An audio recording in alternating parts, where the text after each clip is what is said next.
Welcome to Fitz Life Unfiltered with Jamie and Kim Fitzpatrick. Jamie and Kim will help you live abundantly, provide value and tips on achieving physical, mental, spiritual, and financial wealth while navigating this crazy thing we call life. Are you ready? Go. Let's waistband. Okay, feeling good. All right. What's up, Fitzy? How are you? Hi. You just asked. I'm going to say it on camera. You just asked, do I look good? And it's like, oh, don't say this. We're not starting this. Just hold on. No, you're talking about like, does the clothes look good together? And that's a common thing. It's like, in what? No, we're not stopping. In what world, when you ask a man that, is the man not going to be like, it looks great? Because there's no other answer. There's no other answer. We're not starting with that. I don't want to start with that. Why not? Well, I don't like it. All of this too, so Yeah, No. This is all part of it. Why don't you like that? Okay, fine. No, Let's because start with. Yeah, we're starting with hustle to harmony. Yeah, but come on. This is the. Not that I look good. I didn't mean it like that. I explained that. You just wanted to know if what you put on My outfit match. Yeah, that's all I was saying. Did you notice I didn't ask you? Okay, you didn't. Yeah, I know because I don't. I asked the fashion don't mogul. look very good. Okay, I'm just gonna give a shout out to Kyle. What I meant was like not that you asked if I look good. You asked if your clothes matched. Maybe I said it wrong, right? Mm-hmm. So we're not restarting. That's all I was saying. You did say it and all wrong. I was saying is like. So welcome back to the Fitz. It's almost like it's like when you're going out on a date or date night and you're like, oh, do you like what I'm wearing? I'm like, there's no other answer. Unless so you're lying, is what you're saying. No. The date canceled. Right? Like unless you're wearing something that's so not matching, you've gone colorblind or something. I'm saying you look great, babe. Because if I say, have I ever told you to change a top or pants? I mean, there was this little pink dress that was a little slightly inappropriate one time I changed. Did I tell you to? If you're like, because I'm not like that. That's for Vegas. I'm not controlling. Maybe I might have said that because I'm not controlling like that. I'm just like, anyway, I was just like, there's really not, there's one answer to that question. And if you really want to test your marriage, answer, I don't know, say, no, it looks terrible. I don't know. You just can't say that stuff. Okay. Well, I really believe in honesty, and I didn't ask you. I asked Kyle, our fashion mogul. He's just shout out to Kyle back there. He's not going to tell you it doesn't look good either. He has fashion sense. Anyway, okay. Yeah. Okay, this is not being released so let's against my will. Let's talk about, my entrepreneurial journey started when I was 30. No, sooner than that. 2003. Gosh, yeah, 30, 29, 30, doesn't matter. I can't count. And so, that's when I started really, although I was doing a few other things before that. That's not true. The horses and stuff. Anyway, long story. I got to tell you about that. So clearly age matters in how you think about things and stuff, but we were talking about even like when we've been in business together, it's almost been 12 years now. Yep. Right? 12 years? Yep. And like kids change this too. It's always a theme in our episodes because we have them. And we do business with kids. They're not part of the business, but we have children. We're doing the business. Anyway, the way we operate now is I think it's just different and you learn and grow. And it's like, I think it's interesting, to define success even differently for us now. Well, when I was 20, I was in the field of senior living and working as a waitress. Yeah. Right? I had like multiple jobs. Mm-hmm. When I met you, you were like I would say, starting to become a successful entrepreneur, right? You're about 2 or 3 years into Bark and Fitz? I think we still only had, we might have one, did we still have only one store? We only had one store. What year did we meet? We met in 2003. Yeah, we had one store. Right. Yeah. But when I met you, I was like, oh my gosh, she's an entrepreneur. and I didn't even know how to spell that at that point. I still don't. No, I feel like the U and the A. And that's the word. You still have to like really stop and go through. I have to too. And I was super prideful of my name badge. Like I actually loved being an employee. Mm-hmm. I've always found I've loved all roles. I loved the corporate world. I loved working in the frontline team. Like I loved it all. I did. I loved the experience. I think it helped me be who I am. Yep. But I was so impressed with you. And I remember for a long time, I would say, I'm not an entrepreneur. I don't understand that. I didn't grow up that way. But the irony of that is my Noni was like one of the best Right. entrepreneurs as a realtor in Oakville. Yeah. She'd like whip around her fur coat and her Jag and go, you know, like Yeah. was top realtor. And I didn't realize I was growing up with that right under my nose. Mm-hmm. I didn't realize that was her own business. So when I met you and you were an true entrepreneur, had literally left teaching, Yeah. right? And a pension. And a pension. You want to talk more about that? No, I just left a pension. It's like, it's a big deal. It's Yeah, like, but what I left what a safety made net. you choose that? Because I think I have a flair for new stuff, and I tell people I taught high school for 7 years, and like, oh yeah, and like you were done like that. You were you were maxed out of that, and you had to move on. Because I was like, no, I actually really enjoyed teaching. Yeah. I taught phys ed, shocker maybe, sarcasm, and history and stuff like that, and computer science. I did a little bit of that, but I was mostly a phys ed teacher. I coached. So I loved play floor hockey with the kids. It's like, do whatever you want. Obviously you have to do some training and stuff Yeah. like that. But, as far as jobs go, loved it. Loved the kids. I was young enough then, nothing against older teachers, but I was young enough then that I could kind of relate to them. And, I was firm but very fair, used a lot of humor. I think kids enjoyed the class because I was just like easygoing, right? Yeah. It's my nature. But I even though I enjoyed that, it wasn't something I saw myself wanting to do for 30 years. My mom did, Yeah. my dad did, educator Yeah. for his whole life. So it's something I saw it, and they have lived great lives and were happy. But just for me, I wanted to do something different. And so we went down that path. But sort of back onto the thing, it's like our definition of success, though, it is for me, because it's funny, we were talking about this, it's like we started entrepreneurship very much together, right? And we still do run the businesses together, but we're also taking a very kind of different paths as well. Yeah. And I think it's new. almost like, yeah, together as a couple and a married couple who do business together, we have goals. And we talk about them a lot, Yep. and we have a vision for our businesses And our life. because Yeah. we do things in each other's businesses that are Supportive.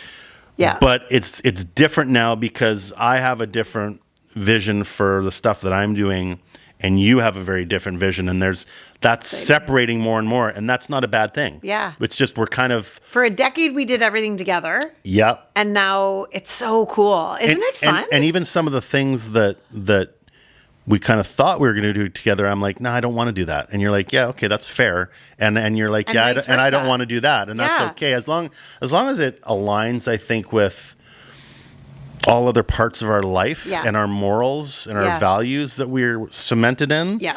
that's okay. Yeah. But I think success. I think you need to give your definition of success, because I think it can be different for us. Yeah. And still have different definitions of success, but it's still rooted in what we want for our family. Absolutely. And so, like, for me, I want peace. I want to raise really good humans. I want to earn enough money that I have peace. Does that make sense? It does, I don't Yeah. I don't need a Lambo. Yeah. Yeah. I like a truck though, but I don't, it's not the stuff I'm after, Yeah, I get it's, that. it's the peace of mind. It's wanting to have experiences in life, and that maybe that includes travel, because we've Yeah. done a ton of that as well. But we've done that for Blessed. work. We haven't done that for pleasure. And I think there's room for that. Some of that was work, and it was pleasure too, though. Like, come on, like there was some Absolutely. pretty incredible stuff we did, but Yeah. like I just want that freedom to be able to choose what I do when I wake up in the morning. That's really important to me. And if that means nothing that day, that means nothing. If that means going to the beach, it means the beach. If it means working, it means working. Yeah. I want that choice. Yeah. That's really, and like I said, if my kids need something within reason, not the spoiled type of stuff, but they need extra whatever so they can become better humans in whatever they're loving to do, that's real success for me. And that's not a number on it, you know? love that. That's Yeah. not a number on it.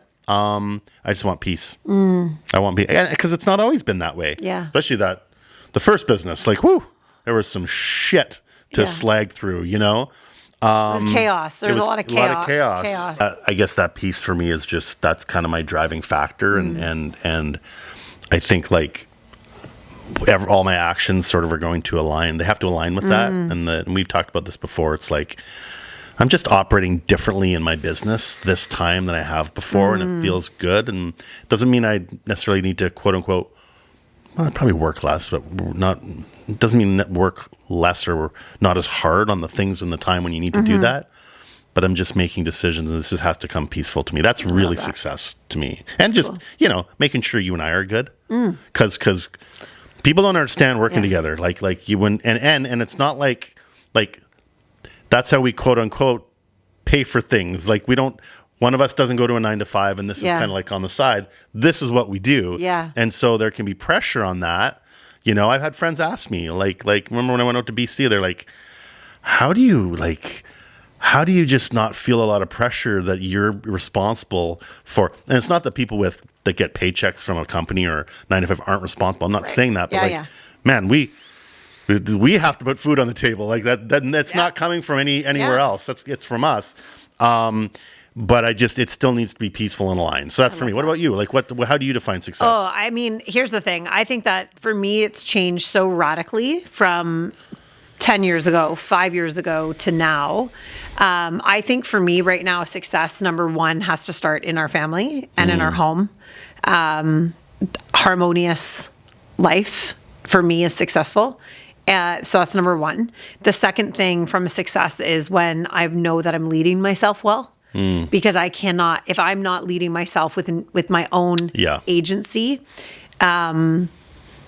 I happen to be looking at your agency sign right there on that wall, and I'm like, I need that that is like now my favorite. Yeah, I was like, agency, I love that sign. I'm going to tattoo that on me. But if Agency1.ca. Yeah. Is it .ca or .com? Agency1.ca. Yeah, but if I'm not, so success for me is self-leadership, right? And really meaning that, I think for a while, I thought that, it was almost like my job was was me leading myself, right? Which was awesome at that season. It was great. It was making sure my workouts, etc.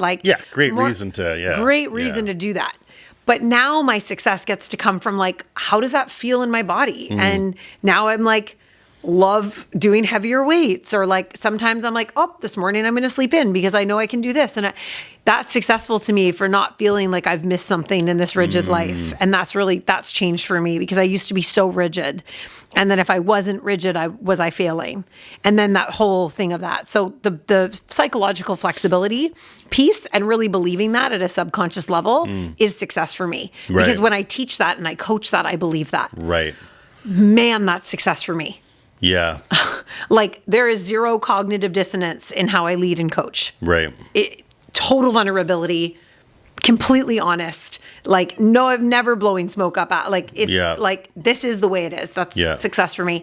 And then the third thing is the impact. I believe that we are paid through service and through people. Right. And when you serve people, that's success.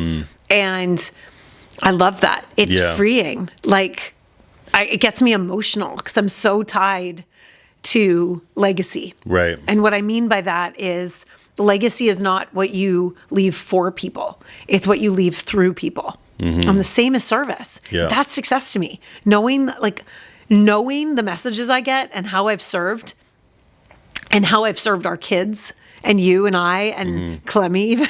Yeah. Clementine's living her best life, living where we live right now. Yeah. She's the happiest. That's success to me. It's crazy how much you can love a dog. Isn't it just wild? Just love her. It's just wild. She's perfect. Anyway, I should bring Lemmy in sometime. Yeah, right. But it's like, that's success to me. And success has really changed because impact has never driven, or income has never driven me. Like, I know we're going to be fine because I'm going to serve really well. I'm in a beautiful, powerful coaching practice, building something really massive that I know is going to change the world. Yeah, it's never how can I make $100,000 a month. How can I make $100,000? It's like, no. Does not even interest me.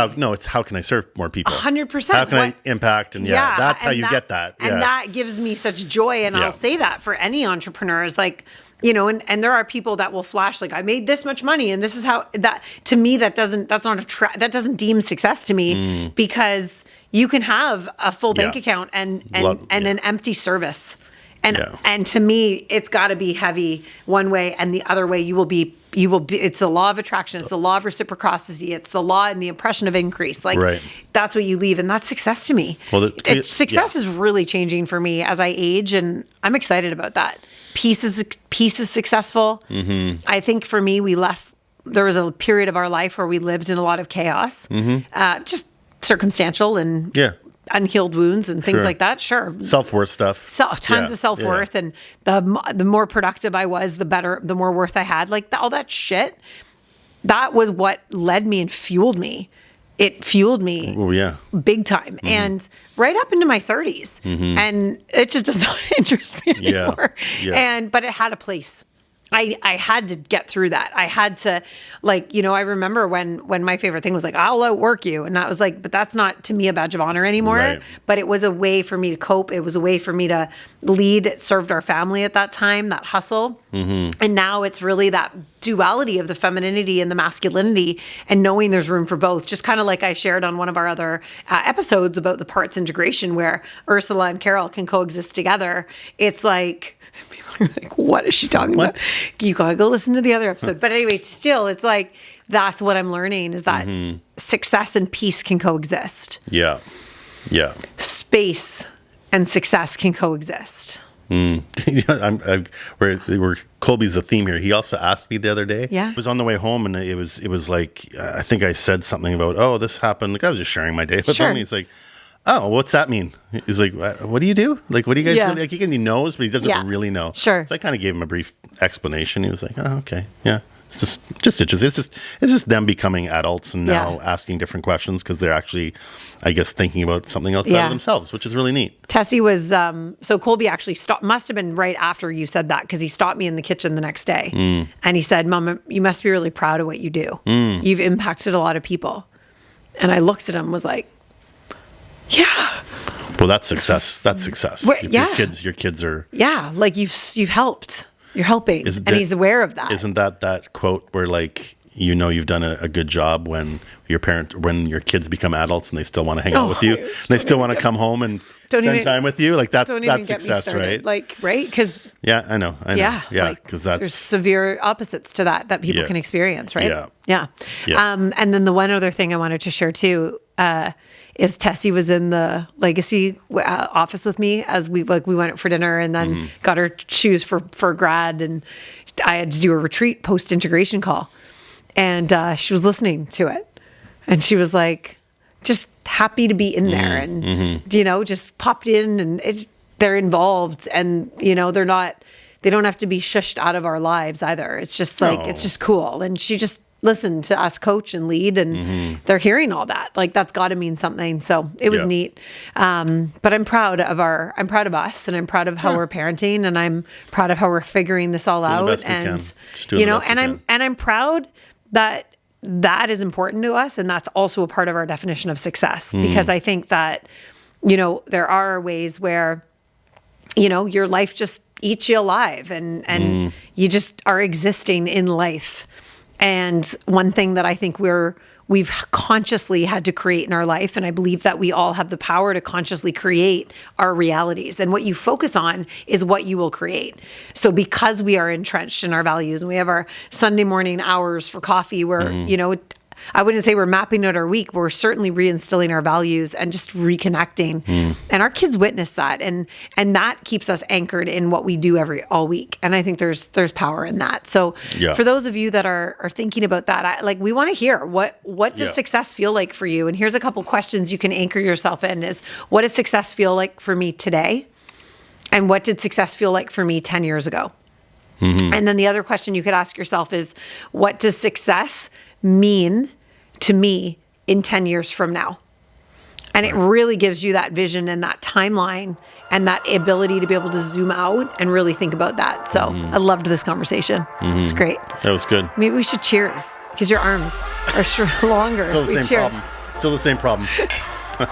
Thanks, everybody. That was great. Thanks for listening.